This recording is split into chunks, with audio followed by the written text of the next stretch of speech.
এতদিন আমি কি করেছি আমার না কেমন একটা মনে হচ্ছে। এতদিন আমি যেন কিছুই আমার মনে ছিল না।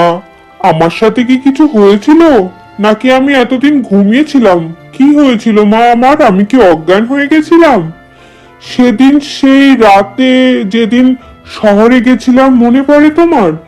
সেই দিন শহর থেকে আসার পরে পথে যখন জঙ্গলের ভেতর দিয়ে আমি আসছিলাম, তখন জঙ্গলে আমি এক দৈত্য মতো মানুষের সাথে দেখা হয়েছিল।